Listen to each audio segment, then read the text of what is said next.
I am Coach Jay, and I always like to start my class with a little dad joke, and here is today's. My son asked, "Why is it when birds fly, they fly in a V formation? And in the V formation, why is oftentimes one line shorter than the other?" So after a thorough explanation of wind resistance, aerodynamics, and flight fatigue, I explained to him why sometimes that is, and why sometimes one line in the V is shorter than the other. After that, I asked him, I said, do you have any questions or thoughts with what I said? And he said, well, yeah, I was just asking you because the real answer is the reason one line is shorter than the other is because there's less birds in one line. But all right, if you could take two deep breaths with me, into the nose, out through the mouth. One more time, one more deep healing breath.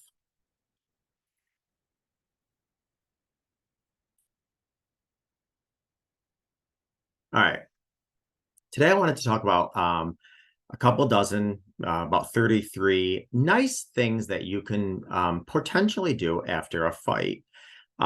These are things, some you're comfortable with, some you may not be comfortable with. Just a few ideas to put in your toolbox of reconciliation or things to do to get you guys back, the train back on the track after a disagreement or a fight.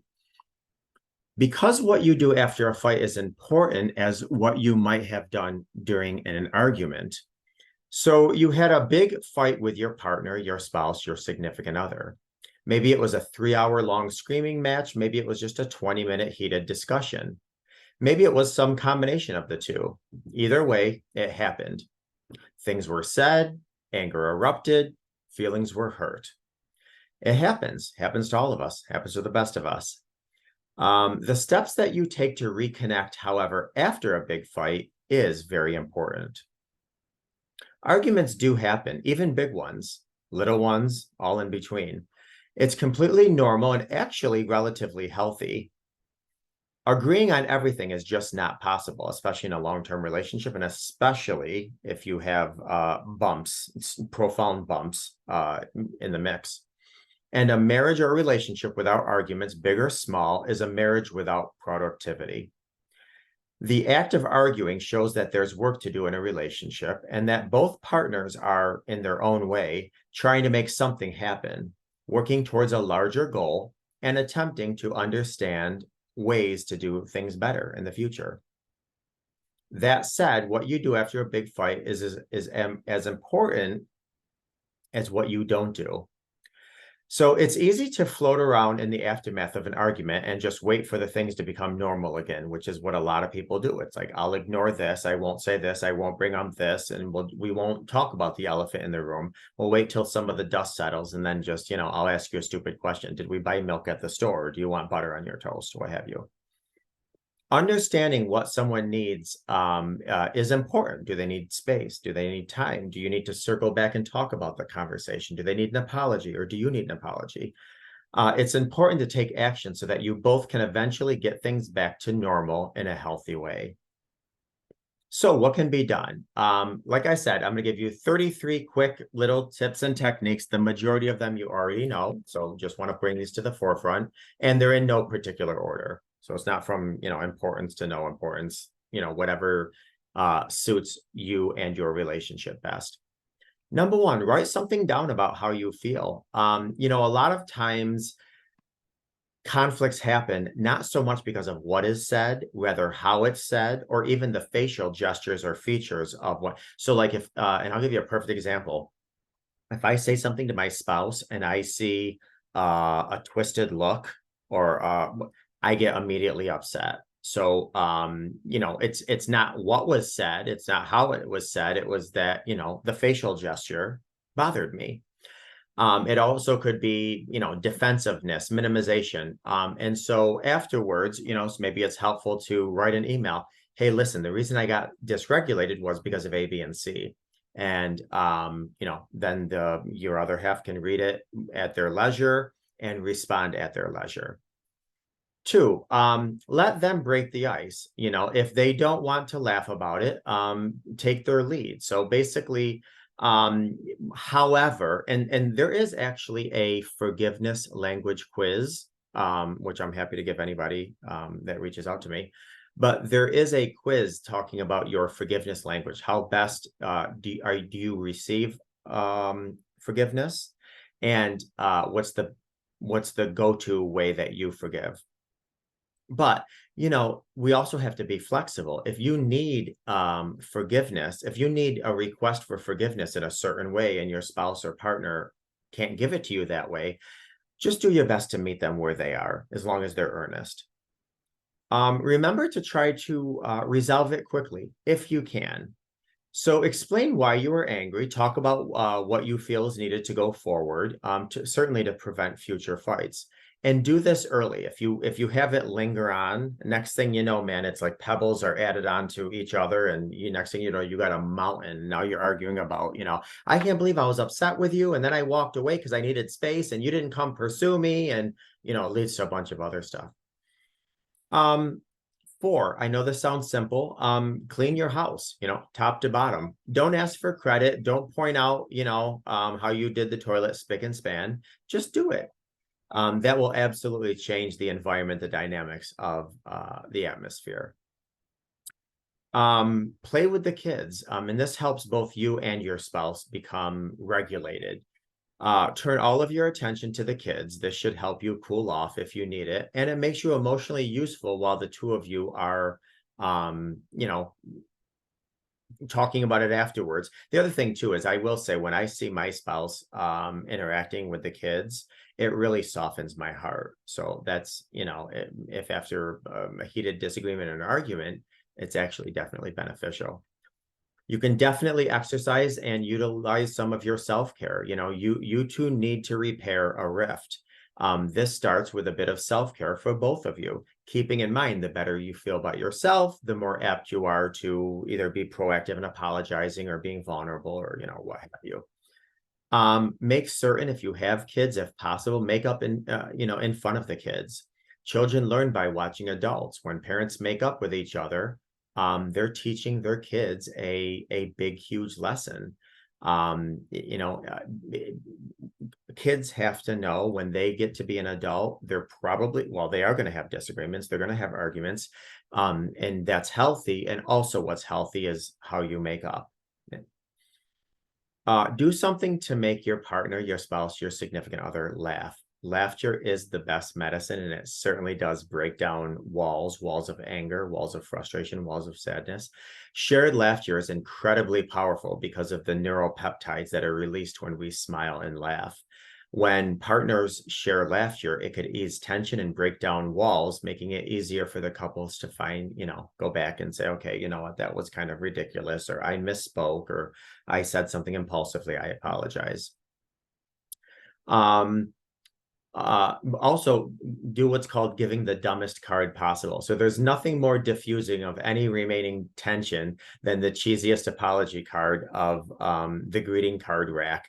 So basically, and this is something that you could either go out and buy and come back, or write one. It could be anything like the sappier the better,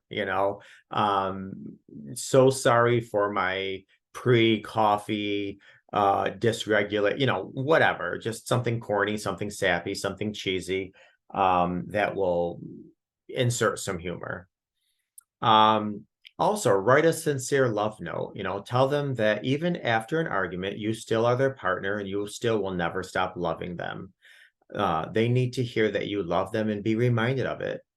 This will do nothing but help. They might not immediately come around and immediately calm down, but it's nice and reassuring. And if that's something you need, let your partner know. I need to know, even when we argue, you still got my back. Also, tell them what you heard. Say the words, I heard you. You don't have to agree with anything said. You don't have to emulate. You don't have to love. You don't have to do. But can you say, I hear you. I understand your perspective. I can see where you're coming from. That really does tremendous to soften any big blow. Tell them I'm sorry, if you've been putting off something that's annoying you because you don't feel like it, now is the time to do it. So for instance, buckle down and, install that smoke detector that you've been saying you'll do, or, fix that broken lock or rearrange the dresser drawers. After an argument, doing something that you have been putting off will help a lot. And it tells your partner, wow, they're still invested. Even though we're upset, even though there's a disagreement, they're still invested. And I'll tell you something, even the small gestures will be noticed. So, putting a screw on the cabinet door, something like that is like, okay, we're still in this together. So any small gesture of fixing something, remedying something, getting to something that you've been putting off, especially if it means something to your partner, that will not go unnoticed. Now, I will say this, makeup sex is wonderful, great, feels good. Nothing connects us quicker, but you wouldn't necessarily want to jump into makeup sex. Jumping into makeup sex post-argument, while it could be absolutely great in the moment, oftentimes it does set a bad precedent. And there are times you walk away feeling used and abused and taken advantage of and low and dirty and all this other stuff. So if it's something that you want, you desire, and you have no regrets, jump into bed immediately. But you just want to be mindful that it could have some negative consequences or ramifications. Just be mindful of that. All right. If they need space, give it to them. Everyone processes things differently. Somebody needing space doesn't mean I don't love you or I'm leaving you or I don't need you anymore. Or I'm leaving this relationship. It simply means I need to remove myself out of this environment that's currently stressful or has tension. That's it. Now, what's nice, or what would be nice, is that if you need some space, saying, you know what, if you don't mind, I need 20 minutes. And, let's come back and retable this. Or, if you don't mind, I need a couple hours. I need to go for a ride. I need to calm down. Maybe we can come back to this conversation. Or your partner, spouse, significant other telling you that, just not saying I need space and leaving. Because what does that mean? Do you need 10 minutes of space or do you need 10 years of space? I mean, so it would be nice and comforting to know how much space. But I also know you don't want to be held to, I need 12 minutes of space. Okay, time's up. Let's talk. You might not be ready. So you can give a window, do you mind? I might need about 45 minutes or so to calm down. And then I'd like to, come back to the discussion table with this. Another one is reflect on the choices and actions that have affected the other person. When you get done with a conflict, do a self-audit. Was I impulsive? Did I say mean things? Was I listening? Was I minimizing? Was I being defensive? Was I sitting there really trying to hear? Was I listening to understand, not listening to respond? So do a personal reflective audit so you can do better next time. Validate your partner. Like I said, you don't have to like, love, agree, change anything, but validate. I hear what you're saying. I could see where that upset you. If they don't want to talk about the fight and you both have both cooled down, just truly listen. You don't need to stay, I mean, unless you have to, but just sit there and listen. Let them know that you're here and you want to listen and you want to understand, and you're just going to sit there and listen to what they have to say, and vice versa. Ask them, can you please just sit down? Please don't, I don't need your toolbox. I don't need your thoughts. I don't need your help. I don't need your response. I just need you to listen to me. I just need to hear you to hear me. Another one is come back with a few things together that you want to bring to the table that you not repeat. So for instance, you're asking your partner, your spouse, can you be a little less dramatic next time you're talking to me? Because when you're dramatic, you get me too stressed. Can you make sure you don't raise your voice when you're talking? You can tell, or somebody can tell you, can you make sure you don't slam things? Sometimes people like to argue and they get a fork for their meal and they slam the drawer. Request from one another what makes you feel unsafe during an argument.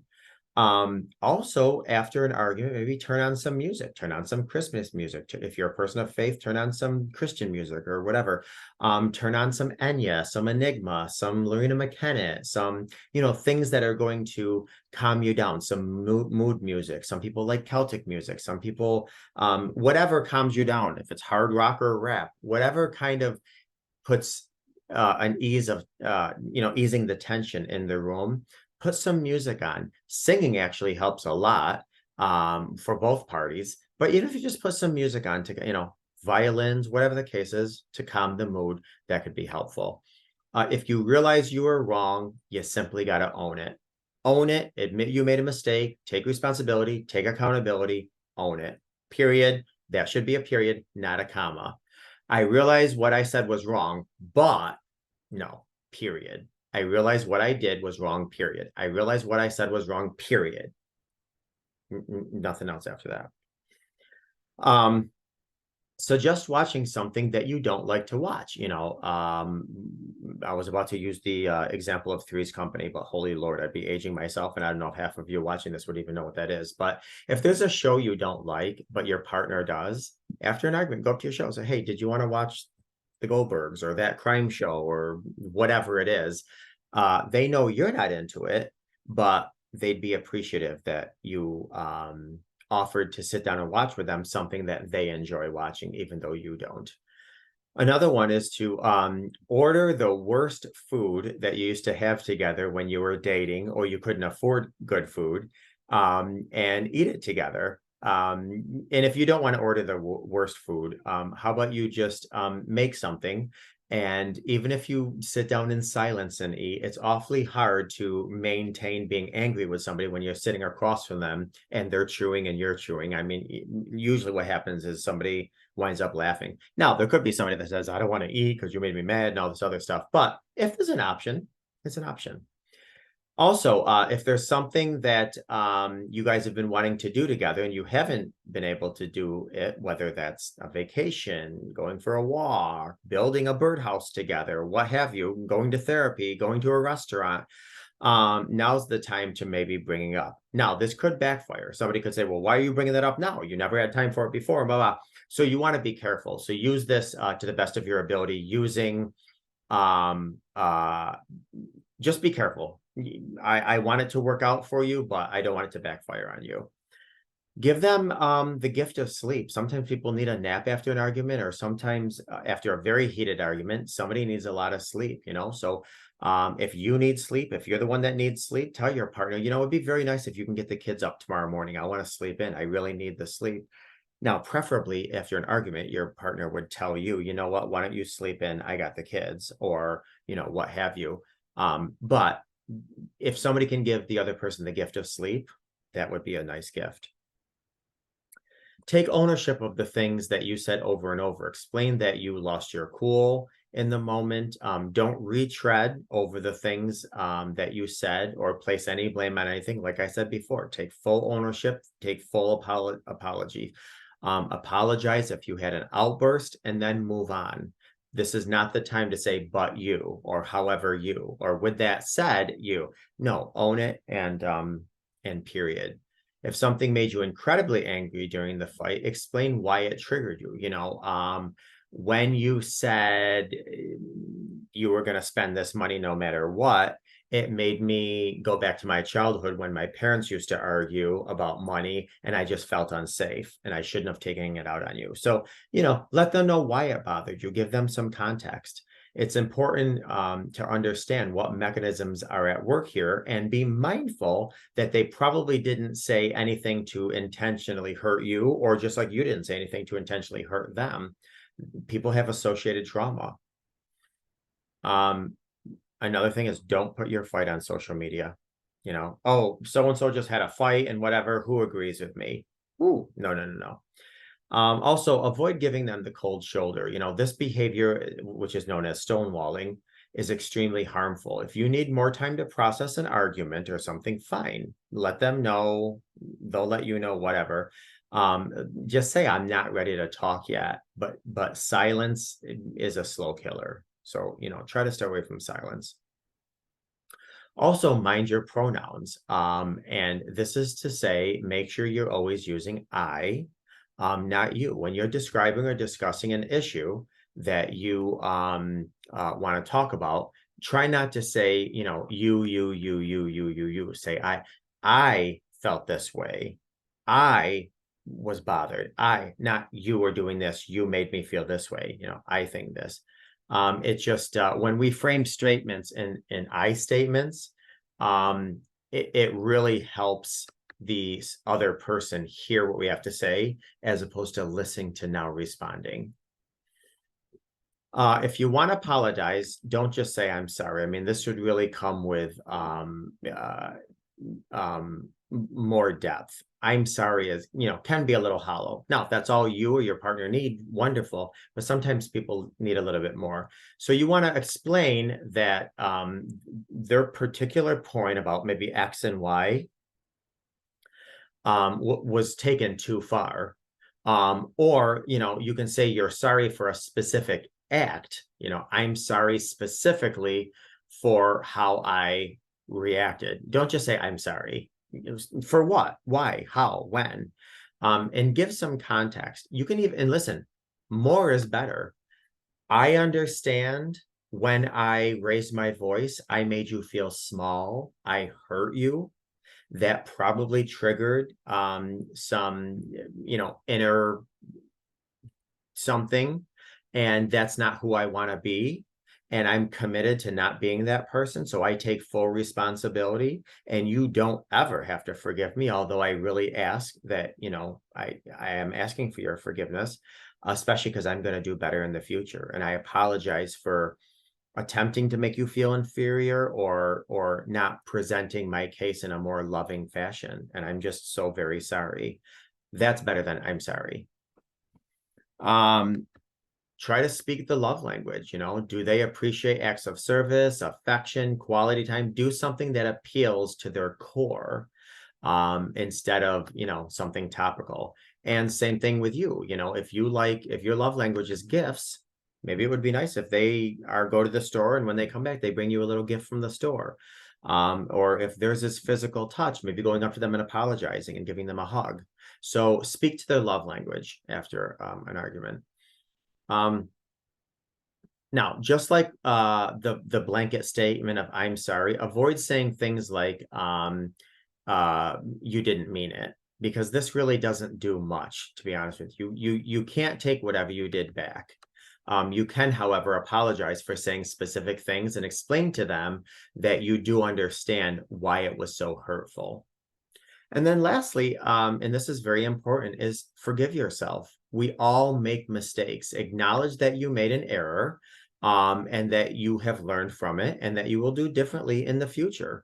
The only way to truly recover from a fight is to learn from it. That way you don't walk away bitter. They don't walk away bitter. The next time you learn from it and you apply what you learned to the fight, or to the rift. And you be mindful of those things moving forward. So there's a lot of things you can do after an argument. And everybody argues different. We all have different examples of how to argue. We all have different triggers. We all have different fuses. So, it's not what we argue about, and it's not even really the length of arguing that's hurtful. It's what happens and what's said during an argument. But then after that, what's said and done after an argument. So be mindful of some of these, and I hope you learned something new today. And more importantly, you apply it to your relationship, intimate relationship or otherwise, the next time there's a conflict.